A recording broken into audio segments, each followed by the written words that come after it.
Good evening, friends. We'll start with today's session. We are discussing regarding the Kant's philosophy, the chapter number 14, susceptibility, where he started explaining about the susceptibility in relation with the four aphorisms, right from aphorism number 30 to 34.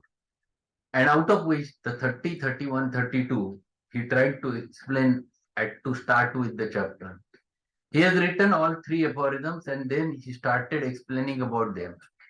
And basic thing he wants to highlight over there is nothing but the ultimately the natural disease which depends upon certain conditions and if they are satisfied then and then natural disease can develop. But conditions, if the medicine if you are going to prescribe, that medicine will not act conditionally, but it act unconditionally without any condition. It used to produce its effect. So that's why medicine is more stronger than the natural disease. The concept he tried to impose on your mind is one that medicinal action or medicinal disease is more stronger than the natural disease. And at the same time, he tried to explain the concept of susceptibility. So how this susceptibility plays a very vital role and how you have to judge, how you have to decide your potency on the basis of susceptibility, all those things which are necessary part and parcel of prescription that he wants to impose. And that's why he has started explaining about this susceptibility, and he just started the introduced what is susceptibility, how the person reacts to the external stimulus because of hypersusceptibility, otherwise he remains to be in the state of health. Unless and until the susceptibility is altered, it is not possible to have a disease. If susceptibility is normal, person will not going to get disease. So these things which he tried to explain over there in detail in this chapter. So we have finished only first two paragraphs of it. Let us go ahead what it says.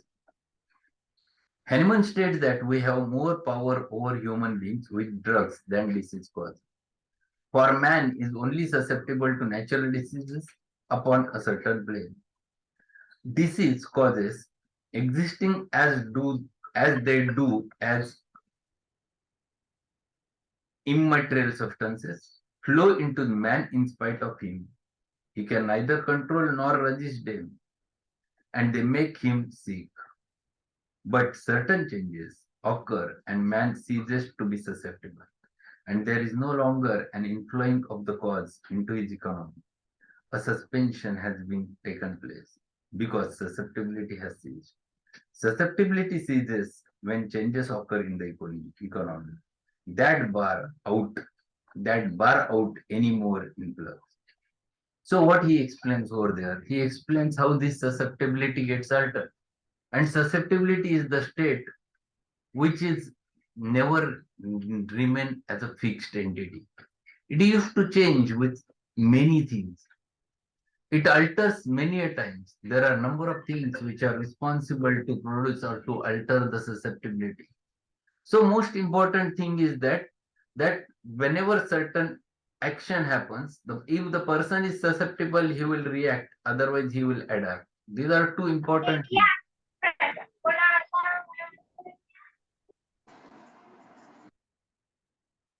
So you have to understand all those concepts in detail when considering the susceptibility of the human being. When person goes into the state of some emotional setback, something wrong happens in his life, and all of a sudden the person is disturbed. Either he is hyper, he's so angry, and that anger remains inside him and not getting expressed, and he is already in a susceptible state. If you go and just put or ask something, he is in that mood and he reacts immediately. You have not expected and he reacts in a hyper way. The same thing happens when the causative or contagion goes in with him and that person reacts in a hyper way. So in the altered state of susceptibility, this happen. If he would have been normal, this would have not happened. And this is the problem.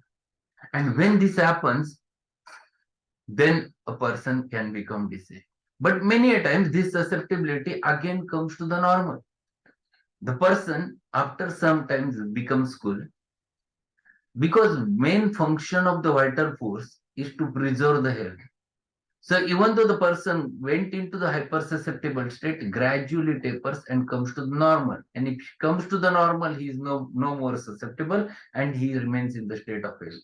But whenever the state changes, whenever the thing changes, whenever the mind changes, or whenever there are many disturbances which happens, and when susceptibility alters, then those influxes cause the disorder in the human being. And this thing which we have to understand in a proper manner.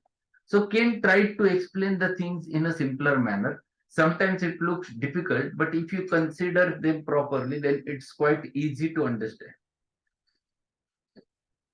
But cure and contagion are very similar, and the principle applying to one applied to the other. There is this difference. In cure, we have the advantage of change of potency, and this enables us to suit the varying susceptibilities of the sick man. So if the patient comes to you in a hypersusceptible state because of which he grabbed the acute disease and patient is in front of you, we'll take simple example. The rainy season is going on and patient get wet in the rains and already his susceptibility is altered because of some other reasons.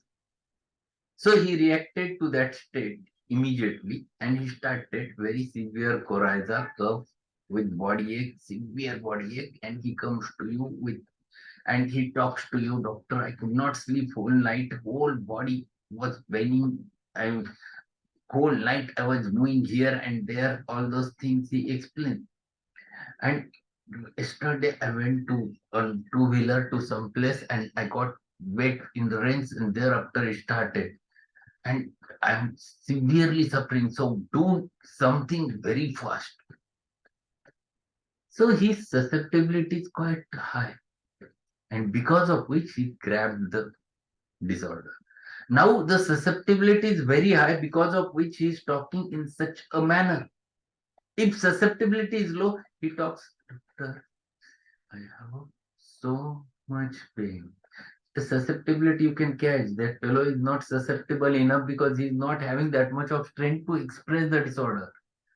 So here you have judged that patient who is suffered because of some acute cause in hypersusceptible state and who was not able to sleep whole night, who is restless mentally as well as physically, and you catch this. This is the level of susceptibility because of which he grabbed the now you have to satisfy with a similimum the same level of susceptibility, in fact more than that, so that that will be settled. Now here you have to think about the remedy. For example, if you would have choose the rush talks, if considering all the futures and modalities, and you have to give the rush talk, here you have to give rush talks in high potency because that susceptibility should be matched. You have to take care of the susceptibility and you have to bring it again to the normal. So you have to satisfy the susceptibility with higher artificial disease. So here you have to give restox in high potency, not in repeated form, only one or two diseases, because already hypersusceptible state is there. No repetition is needed. One dose can act. And when you satisfy that, the patient complaints also disappears. At the same time, he comes to the normal susceptibility.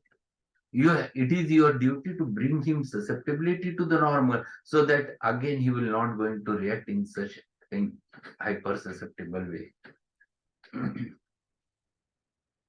Because of these varying degrees of susceptibility, some are protected from disease cause and some are made sick. The one who made sick is susceptible to disease cause in accordance with the plane he is in and the degree of attenuation that happens to be present at that time of contagion. The degree of disease cause fits his susceptibility at the moment he is made sick. But It is not so with the medicine. Man has all the degrees of potentization, and by these he can make changes and thereby fit the medicine to the varying susceptibility of man in varying qualities or degree.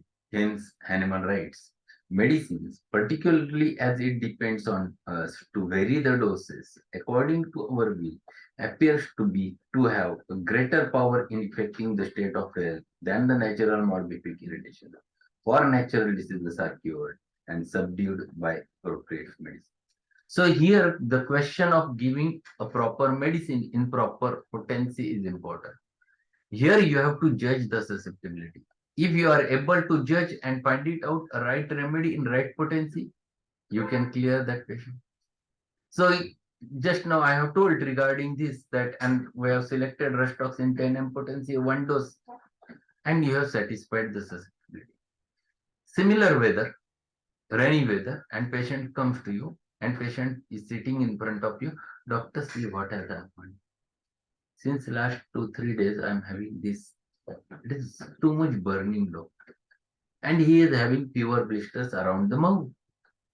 And he told that, yes, this has happened since last 2-3 days. I decided to go to the allopath, but instead of that, I come to you. See, it is burning, and you see the vesicles over there, the pustules over there, and you just ask him to open the mouth, and you find a triangular red tip tongue.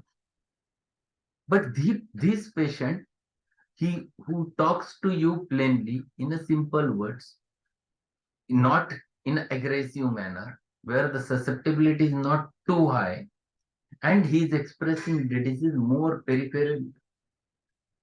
Here, the susceptibility is not that high, with which the first patient has approached. Now here you have to catch what is the susceptibility. The susceptibility is lower. So the rule which I have explained to you, lower the susceptibility, lower the potency, and repeat till the reaction happens. So here you can give Rustox same remedy, but in 6 potency to 3 doses, or till it recovers that eruption. So that is how you have to go with the potencies. And to understand that potency, judging the susceptibility plays very vital role. And this he wants to explain over there. If you would have given 30, it aggravates. So you here the judgment plays a very vital role. And these are things which you have to catch when you deal with the patient. And this aspect Kent wants to explain with you, that when you are considering appropriate medicine, you don't have to just consider appropriate medicine, but along with appropriate medicine, appropriate potency and appropriate reputation is also plays the very vital role. What he further said. Now, here we might ask the question, when does a medicine that has been administered cease to be homeopathy? The same principle as to the susceptibility must apply because of the similarity between cure and contagion. Let me illustrate it in this way.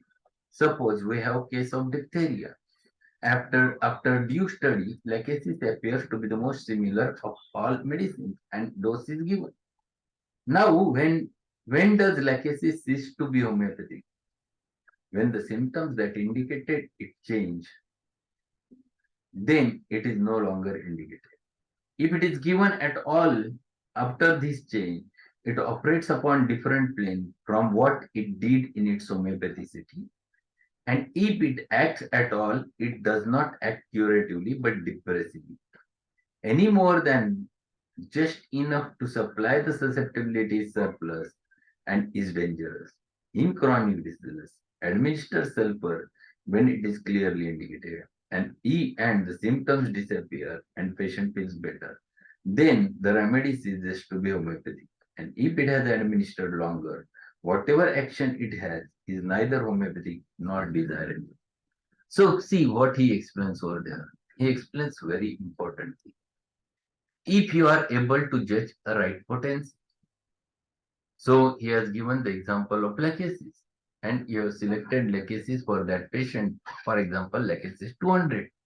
And if you would have given this lachesis 200 to the patient who is suffering from the diphtheria, where the diphtheria started on left side, entered into the right side, patient is having severe pain in throat, better by liquids, but not he is not able to take the liquids, aggravated by liquids and ameliorated by eating the solids. And patient is absolutely in a hot stage, and you have selected lachesis. Now, this lachesis is homeopathic to the case till that period. If you would have given lachesis 200 to the patient, 2 or 3 doses, and it satisfies that susceptibility, and patient is cured. If you go on repeating lachesis thereafter, then there will be a problem. Now the disease, which is natural disease, is vanished, but you are creating now artificial disease, and which works in a different plane. Then you will have the proving of that lachesis. Then it never remains homeopathic to the case. Then you are developing an artificial disorder inside the human.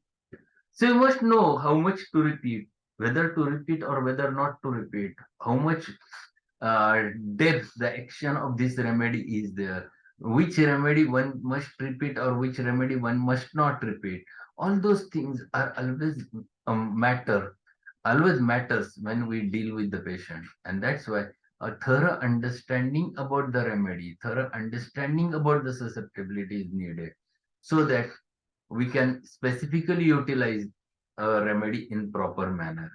So if we go on repeating unnecessarily, it will cause, in fact, it will cause medicinal disease and also cause undesirable effects over there. What he further says, but man argues, if little will do good, more will do more good. This is the thing, because we learn the material mathematics. If we have given one dose and patient felt better, we feel that if we'll give more, patient will feel more better, because this is mathematical calculation. But what happens if we give more, patient gets aggravated. Enough to effect change is all that can be homeopathy. When certain changes are repeated, then the physician must wait. So if your remedy is acting, you must wait. Now there is no more need, it is no more needed to repeat the remedy. So things should be very clear in your mind, how much to repeat, when to repeat, whether to repeat or not to repeat. All things should be very clear in your mind. Enough medicine must be given to establish order, and that is done almost instantaneously. It is at most, it is but a matter of few hours. And as long as order continues after it has once begun, so long hands off. Very simple, important thing he has explained. So what he is explaining, once you have given remedy, a right remedy, and you have given right potency. So if you would have given right potency, then wait, you have given the potency, you have selected right remedy, then you keep your hands off. That's what he says. It is too much needed. If you go on repeating unnecessarily, it will create the problem. Because how much medicine is required, it is the least medicine is required. Just a minute.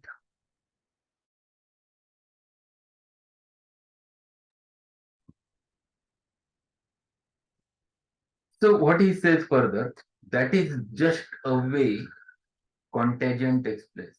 In diphtheria, the disease begins, susceptibility diseases. A change takes place that protects man from any further disease, cause flowing into the body, and the disease develops and manifests by its symptoms. The repetition of dose is advised by many wise heads.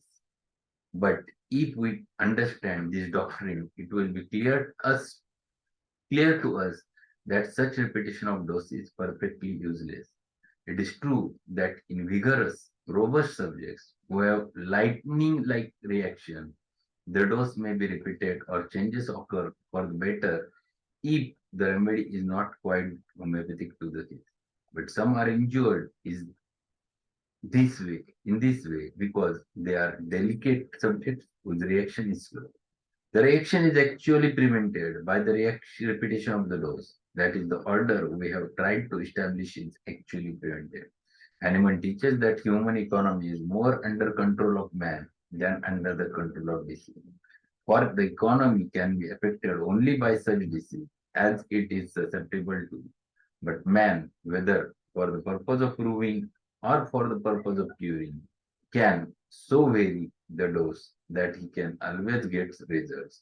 And the very susceptible ones are terribly damaged by the repetition of the doses.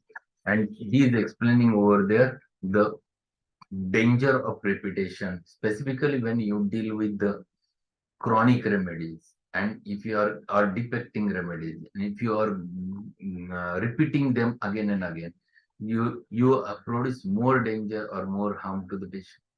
Because if the susceptibility is satisfied, if the disease state is satisfied with a proper homeopathic remedy in proper dose, no more medicine is required at that time. Then what is required is just wait and watch how the person reacts, what way he reacts.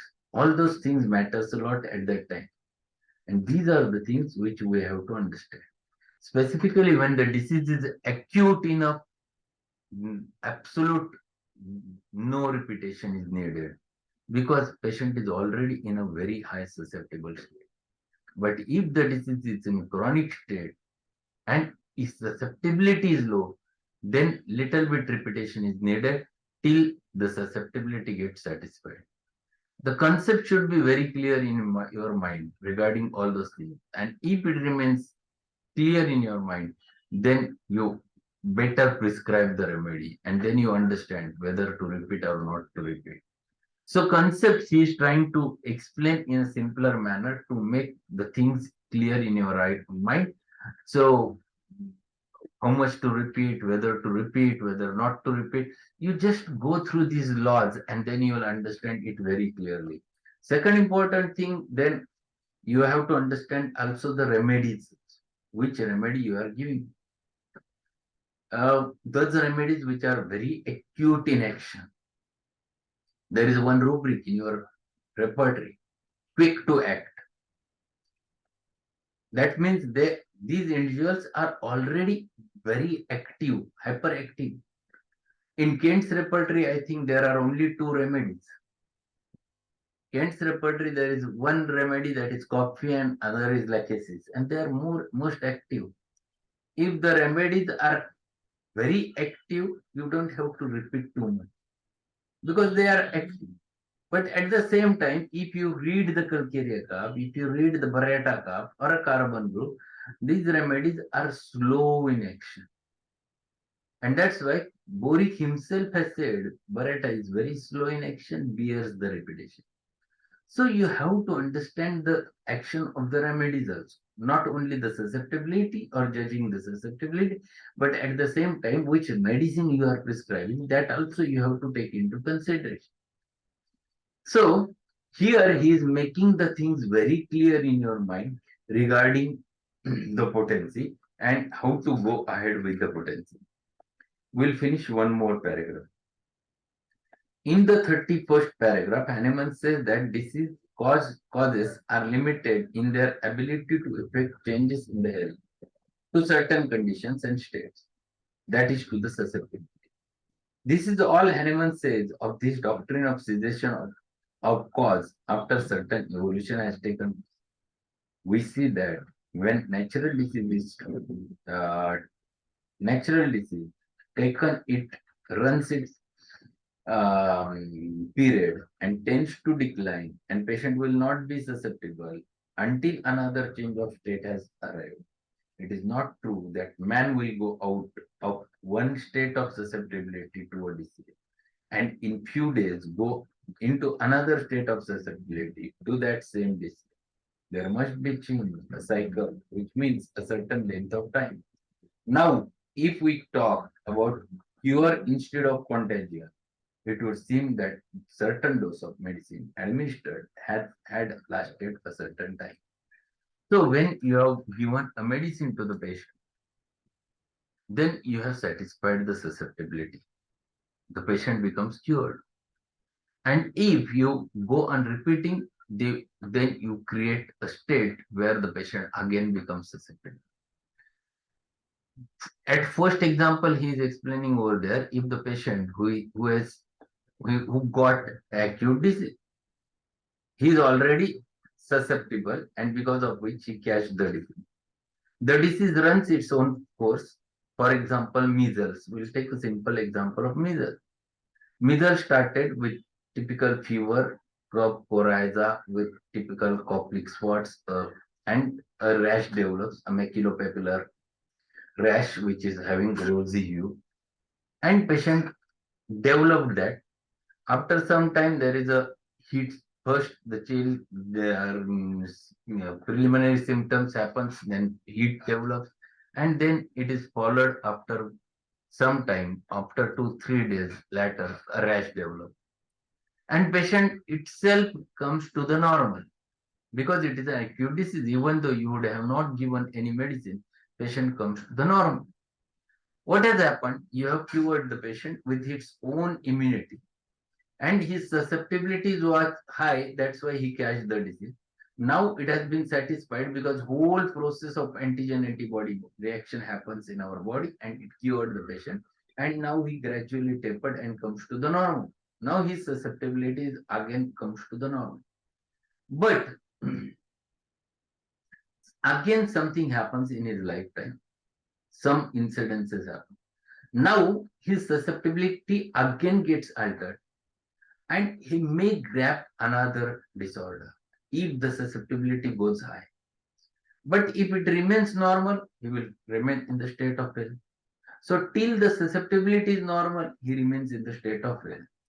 And same is true when you would have given, if this patient comes to you to as a for the homeopathic prescription, you would have given belladonna on day one according to the symptom similarity, and belladonna worked. Belladonna satisfied the susceptibility very early instead of waiting for 4 5 days, and patient has cured within 2 days. And now susceptibility becomes normal. But if you go on repeating the belladonna again and again, the susceptibility gets altered, and ultimately again a condition develops where patient can grab another disorder or another. So we must be clear in our mind in order to get exactly the concepts about the susceptibility, so that we can find it out exact potency. So this chapter is specifically related with judging the susceptibility and how to approach with the patient. So what remedy one must give, in which potency one must give, this is what he wants to explain over there. So tomorrow we'll conclude this chapter. At the end of chapter, we'll discuss a little bit about these potency questions, so that it will be quite easy and helpful for every student and every practitioner over there. So that's all for today. And today evening we'll meet again with a new remedy, the hypersulfuricum at 8:30. Thanks a lot.